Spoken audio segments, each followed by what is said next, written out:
Moray et Rabotai, Shalom, Uvracha, Be'ezrat Hashem, ce Shabbat, on lira Parashat Kitavo. C'est une parasha qui est pleine de berachot. Kadosh Baruch Hu bénit le peuple d'Israël. Avant de commencer, avant d'interpréter une des plus belles brachot qu'on va voir dans la parasha, je voudrais raconter une histoire avec notre maître Rabbi Mordechai Eliyahu, Zecher Sadiq Vekadosh Lebracha. Alors le Rav il raconte, il dit quoi, il était jeune, comme tout le monde, en été, il est parti à la plage avec ses enfants, bien sûr dans une plage cachère, et donc en plein milieu, ils étaient à l'extérieur, et ils voyaient, donc à côté d'eux, il y avait une famille religieuse, Haridim, un père avec barbe, pas de chapeau, il est à côté de la plage, et il donne à manger à ses enfants. Le Rav il était surpris. Il a vu que le papa, il a donné ses enfants sans leur demander de faire Nitilat Yadayim. Le Rav, il s'est dit, normalement, je ne dois pas me mêler. Chacun, il fait ce qu'il veut. Mais le problème, j'ai mes enfants à côté. Ils ont vu un homme religieux avec une barbe. Il avait une kippa sur la tête. Alors, il donne à manger à ses enfants sans leur demander de faire Nitilat Yadayim. Ils vont comprendre qu'en fait, c'est pas obligé de faire Nitilat Yadayim. Et leur papa, alors chaque fois, c'est-à-dire le Rav, alors chaque fois qu'il leur demande de faire Nitilat, et certainement eux aussi ils vont manger, il va leur demander de faire Nitilat Yadayim, c'est vraiment une humra, le Rav il alourdit sur eux, et les enfants ils peuvent un peu contester. Surtout, on sait très bien qu'on est dans une telle ambiance, à côté de la plage, on veut faire vite, va faire Nitilat Yadayim, reviens, les brachot, c'est pas toujours évident. Alors le Rav il a dit, je vais lui parler. Il est parti le voir. Il lui a dit, cher monsieur, j'ai vu que vous avez donné à manger à vos enfants, que Dieu les protège, mais vous ne leur avez pas demandé de faire Nitilat Yadayim. Le monsieur, il était surpris. Il a dit, Kvod Harav, nous, on a toujours respecté Nitilat Yadayim. Mais là, on est à la plage. C'est pas évident. Vous pensez que même à la plage, on va faire attention à ça? Oh, c'est pas la fin du monde. Le Rav lui a dit, excuse-moi, Avodat Hashem, il n'y a pas une différence si on est à la maison, on est à la synagogue, on est à la plage. Si on a demandé de faire Nitilat Yadayim avant de manger, de faire la bracha avant de manger, là on se trouve, on doit la faire. C'est vrai, dans certaines conditions, on nous a donné des solutions. Mais dire qu'une halakha, elle va sauter parce qu'on est à côté de la plage, c'est pas bon. Et il lui a expliqué. Il lui a dit, si j'interviens, c'est parce que je veux pas que mes enfants y voient une telle scène et ça pourrait, hasbi shalom, toucher leur éducation. Et bien, Maître Rabotai, j'ouvre une parenthèse. Combien de fois, alors on est dans ces conditions, ou des fois on va dans des endroits, on se dit, bon, nous on fait attention, après les autres, chacun il fait ce qu'il veut. C'est vrai, chacun il fait ce qu'il veut. Mais sache-le que beaucoup de fois, on peut être influencé par ce qui se passe devant nous, et surtout les enfants qui ne savent pas. Il faut leur expliquer les enfants. Mais quoi qu'il arrive, habituer les enfants à voir des choses qui sont contradictoires au message qu'on leur transmet, c'est pas quelque chose d'évident. Et bien sûr, les parents, ils doivent toujours veiller que Bezat Hashem, les enfants, ils soient dans un environnement propre et serein. Alors le monsieur, il a compris qu'il avait fait une faute. Il a dit au Rav, Mehil Arab, vous avez raison, il n'y a pas de souci. Alors, on va leur faire Nitilat Yadayim. Voilà, j'ai une bouteille, je veux remplir l'eau de la mer et je leur lave les mains. Il lui a dit, excuse-moi, tu sais qu'on ne peut pas faire Nitilat Yadayim avec l'eau de la mer. Parce qu'il y a une halakha qui dit que pour faire Nitilat Yadayim, il faut que l'eau soit potable. C'est-à-dire, un chien, il peut boire de cette eau-là. Mais l'eau de la mer, elle est pas, on la boit pas, elle est trop salée. Il a dit, il y a une solution qui est rapportée dans la halakha, c'est tremper ses mains, faire ce qu'on appelle Tvilat Yadayim, tremper les mains à l'intérieur, ça peut servir. Mais même dans ça, il y a une grande discussion dans la halakha, quel bracha on fait? Est-ce qu'il faut faire Nitilat Yadayim ou faire Al Tvilat Yadayim? Il y a tout un cours sur ça. Le monsieur, il a entendu ça, il était surpris. Il a dit, Rav, Mehila, je ne savais pas. Déjà, pour cette halakha de Nitilat Yadayim, il y a tellement de détails à faire. Et en dehors de ça, le beau message que vous m'avez donné. Il a dit, je vous remercie, vous d'Arabe, et Bezrat Hashem, à partir de maintenant, je ferai très attention. Ça, c'est l'histoire avec Moreno Arabe, Rabbi Mordechai Eliyahu, Zecher Sadir Kadosh Lebracha. Dans la paracha, on voit parmi les bénédictions, Akadosh Baruch Hu, il dit au clan d'Israël, Baruch Atta Ba'ir, Baruch Atta Bassadeh. Bénis-toi dans la ville, bénis-toi dans le champ.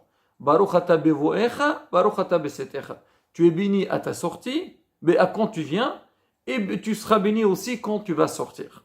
Ça veut dire pour dire que quoi? Que la bracha d'Akadosh Baruch Hu, Hachem, quand il nous bénit, c'est une bracha qui est pleine.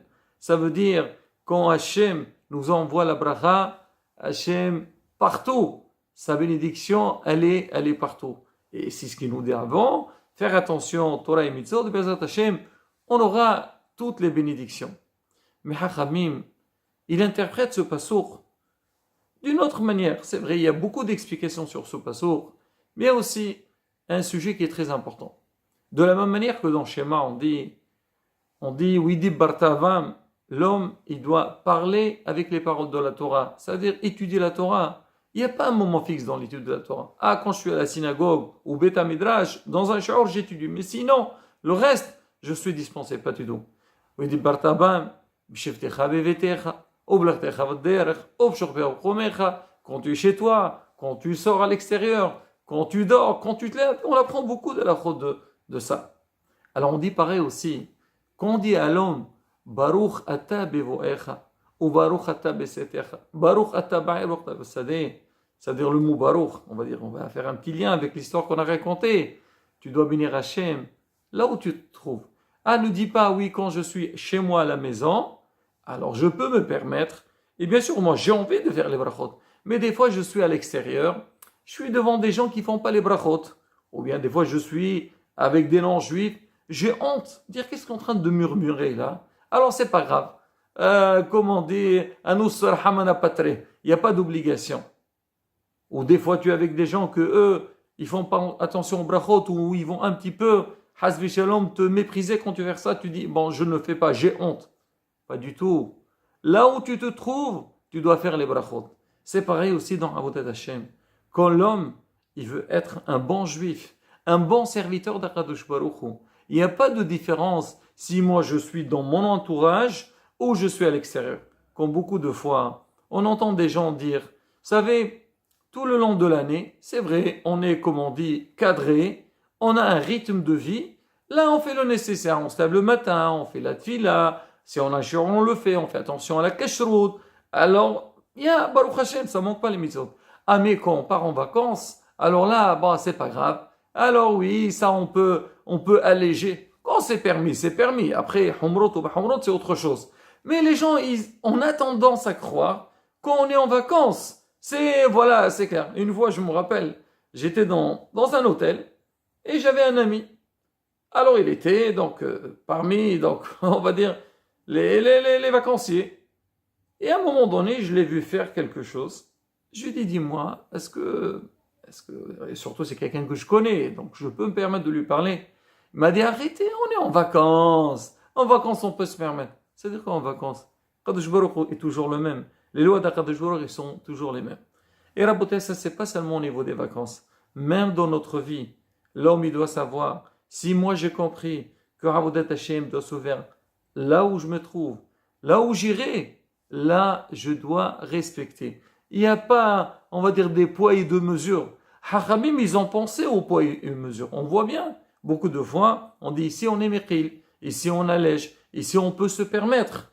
Mais si c'est pas marqué dans les Sfarim, si la halakha ne permet pas, je ne peux pas moi-même dire oui bon c'est pas grave, je fais parce que je suis en vacances ou bien je suis pas chez moi, je fais ce que je veux. Pas du tout.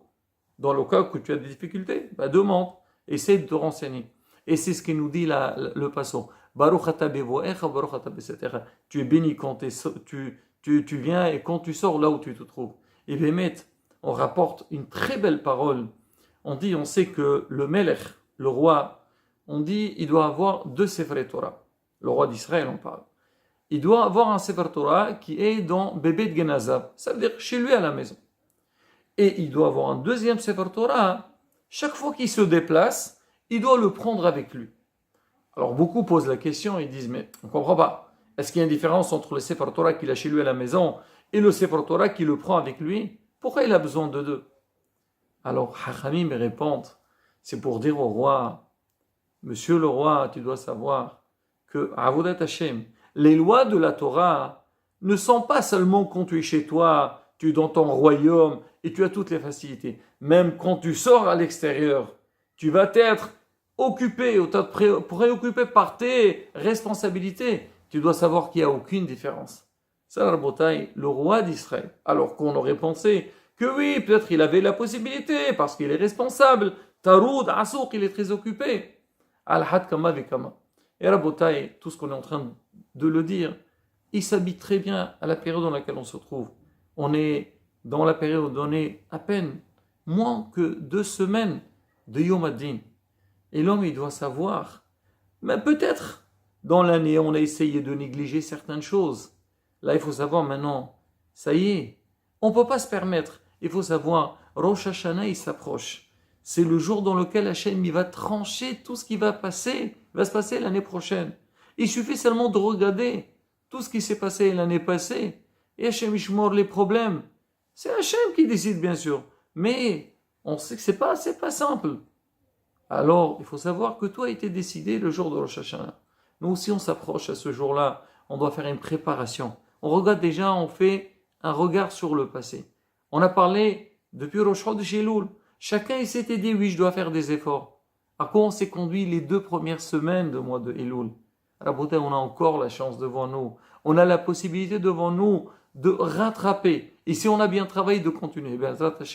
Quand on se donne, on fait les efforts nécessaires, on montre qu'Akadosh Baruch Hu, qu'on est prêt à le servir et faire le servir. Là, on se trouve, Bezrat Hashem, on aura toutes les bénédictions. Qu'Akadosh Baruch Hu, il nous aura toutes les bénédictions, les bonnes bénédictions marquées dans la Torah, mais qui Shabbat, Shalom, on verra.